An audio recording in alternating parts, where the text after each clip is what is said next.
Hi guys, it's me, Lane. I don't normally do things like this, but this is more of like a personal thing for me, but also to inspire others who are considering going into counseling maybe or psychology or want to become a psychologist. I'm in my second semester of grad school, and everything that I've been learning, honestly, it just like reaffirmed the reasons why I want to become a counselor, and it kind of reaffirmed the reason why like I chose this path. Um, there's a lot I want to talk about, but basically, the decision to become a counselor and the decision to go into mental health and wasn't an overnight decision. The experiences that I went through in my early 20s and my adolescence kind of molded me into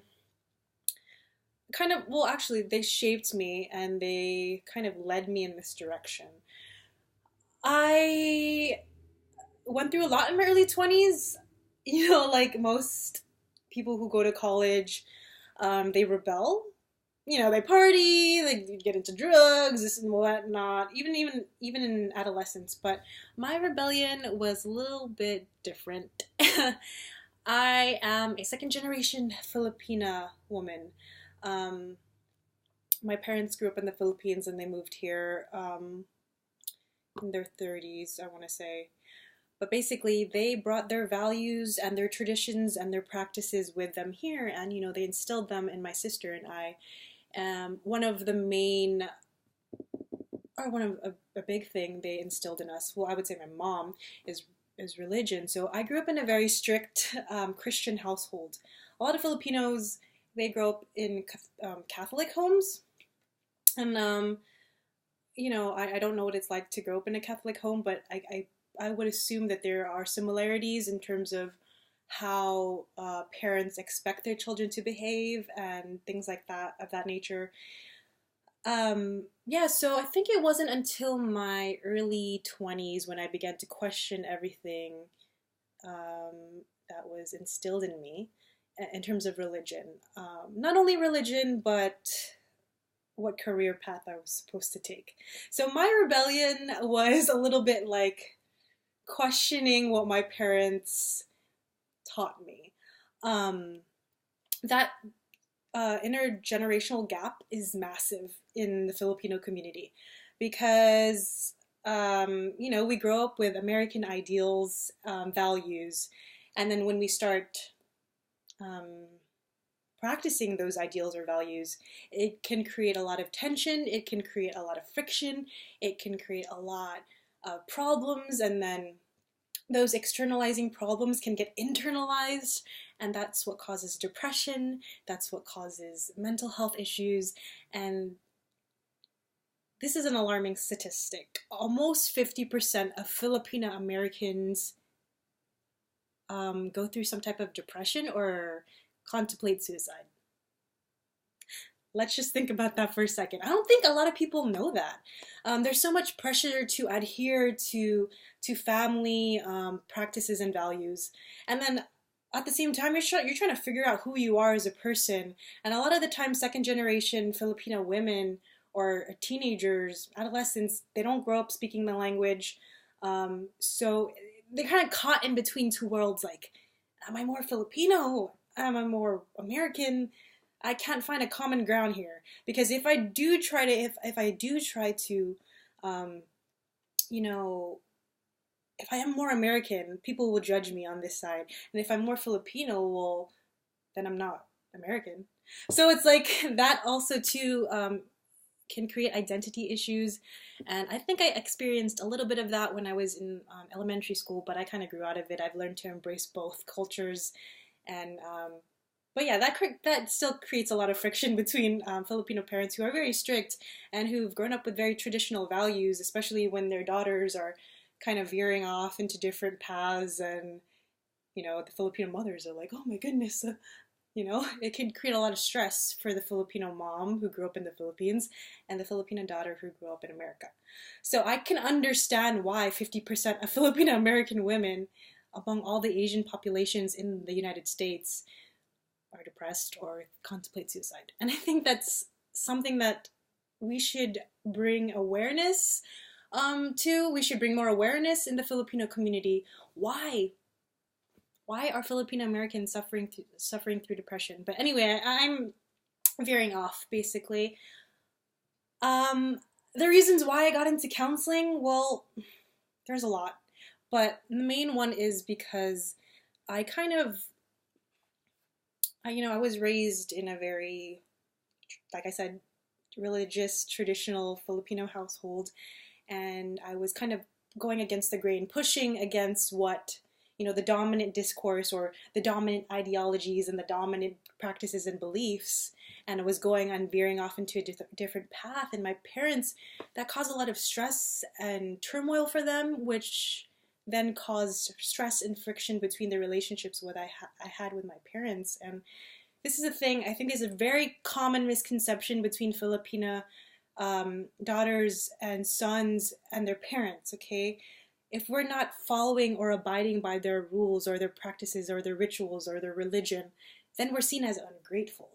Then we're seen as the stubborn child, or the child that's disrespectful, or the child that is bad, that bad seed. Oh, you don't go to church anymore? Oh, you don't want to be a nurse? Well, shame on you.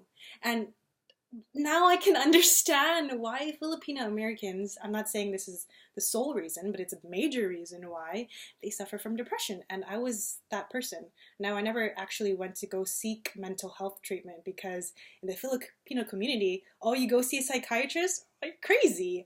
Oh, something's wrong with you. There's a lot of shame that comes with going and seeking a mental health treatment. And I think it shouldn't be that way.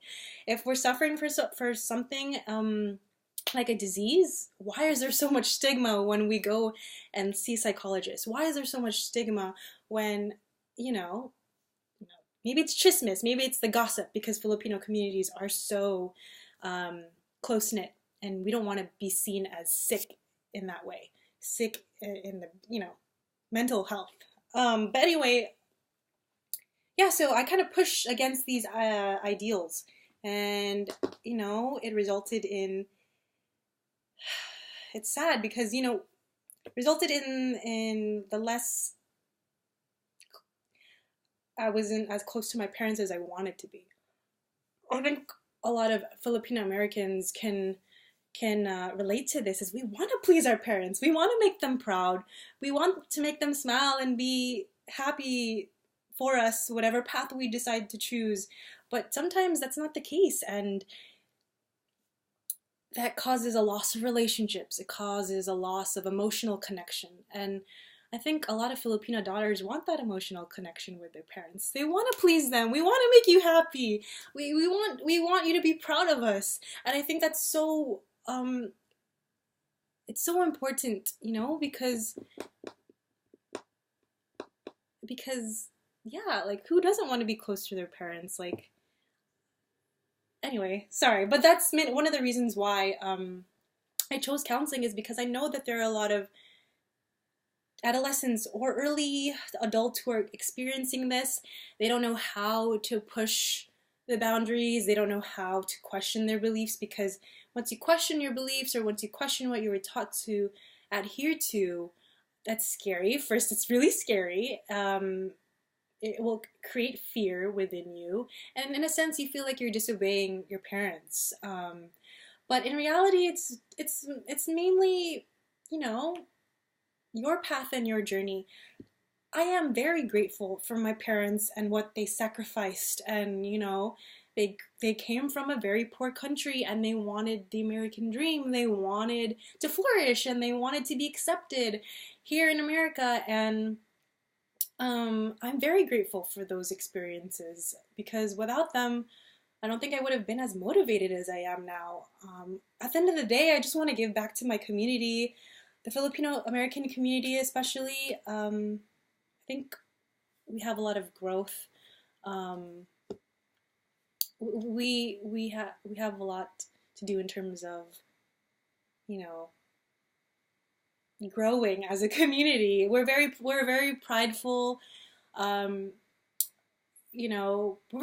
of our heritage. But when it comes to certain issues like mental health, we don't really talk about it. Like, it's very mum, and it's very, no one likes to talk about that. Who wants to admit that they're suffering from depression?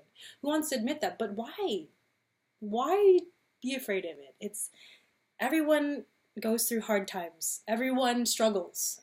So that's another reason I want to create less stigma about mental health.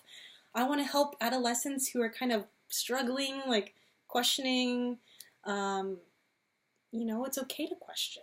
But it can create issues because, Filipinos we're very tight knit, and we do want to please our parents. We do want to please our grandparents, I don't know if any of you guys have watched the movie The Debut, but this character really resonates with me because he grew up in a very traditional Filipino household, but he kind of doesn't identify with his Filipino side, and he's more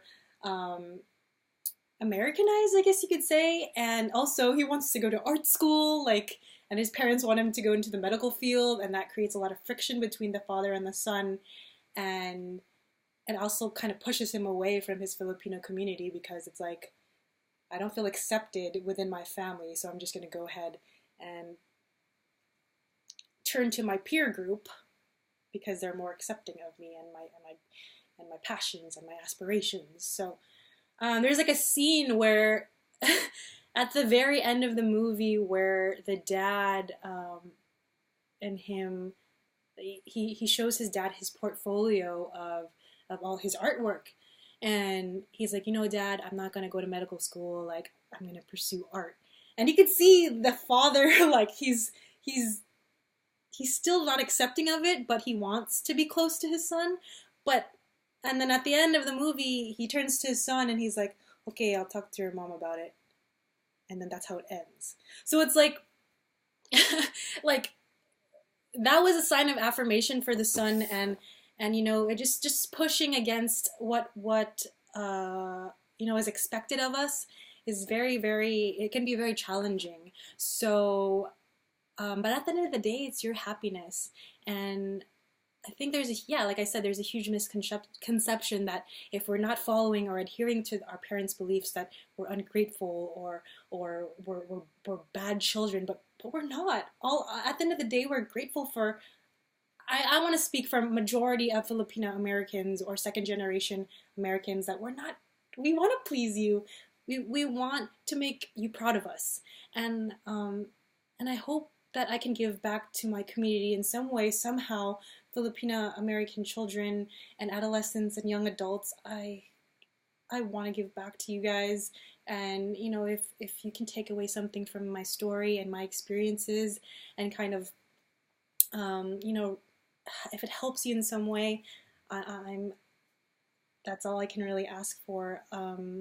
So yeah, you guys, I don't want to generalize, because I know that there are some parents who are very supportive of their children's dreams, but I'm talking about like those, a majority of Filipina Americans I feel like can relate to this. Anyway, that's why I chose counseling. That's why I want to be a counselor. And I hope one day I can give back to my community. So, alright guys. By the way, thank you Dana Quiambao for letting me use your room to film this and your computer. Okay, bye!